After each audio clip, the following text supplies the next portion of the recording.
Questa è stata un'edizione molto importante, un traguardo, il 10° anno di Venezia da terra, e lo abbiamo voluto festeggiare tornando alle origini, tornando a fare un festival che ha messo al centro della sua proposta la storia, la storiografia, gli storici e le storiche. Sono state diverse le presentazioni di libri e le conferenze che hanno animato il nostro cartellone, che è durato per ben 2 mesi e ha interessato un intero territorio, quello dell'area iberica.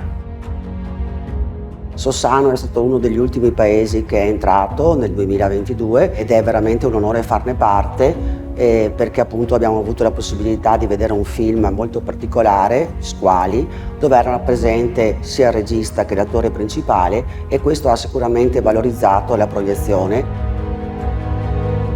Per noi l'attività didattica, di ricerca e di divulgazione è fondamentale per creare quelle nuove sinergie tra università e territorio che riteniamo fondamentali per la promozione di quella che è la nostra società, una società che grazie allo studio del passato e alla comprensione del mondo presente deve guardare continuamente al futuro. Un festival che è partito con 3 comuni, ed è arrivato oggi a interessare 10 comuni, un'unione di comuni e delle strutture universitarie importanti, in particolare l'Università di Padova, e quindi qualificandosi sul territorio un evento importante per promuovere le comunità, le loro valenze storiche e sociali. Quest'anno abbiamo ospitato Andrea Pennacchi, quindi un autore, un drammaturgo di altissimo spessore, e ha veramente rivitalizzato la piazza di Albettone come non si vedeva da tanto tempo. Ed è proprio questo, secondo noi, ed è il motivo per cui abbiamo aderito a Venezia da terra, è quello di far rivivere gli edifici storici dei nostri paesi e soprattutto di far rivivere la storia. Io credo che fare comunità non sia per noi sindaci solamente creare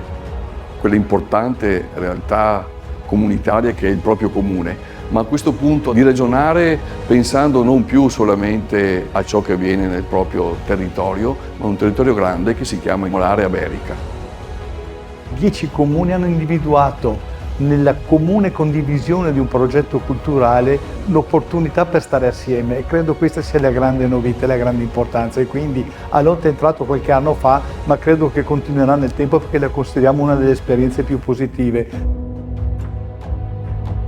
Posso dire che questo festival sta radicando molto bene le sue radici nel territorio dell'area iberica, perché rappresenta sempre di più un punto di riferimento per la diffusione della cultura e della storia. Che ci ha portato davvero soddisfazioni enormi, sia in termini di partecipazione da parte del pubblico, sia per quanto riguarda i relatori, i protagonisti dei nostri eventi, che si sono detti davvero molto contenti di partecipare alla nostra offerta culturale. Una proposta coraggiosa che è stata premiata da un'ottima presenza di pubblico e che è stata resa possibile grazie al grande aiuto e alla grande collaborazione fra le 10 amministrazioni che compongono Venezia da terra, i 2 dipartimenti universitari dell'Università degli Studi di Padova, che sono intervenuti come patrocinatori scientifici dell'iniziativa, e soprattutto grazie a tutti i generosi sponsor che hanno creduto nella nostra proposta.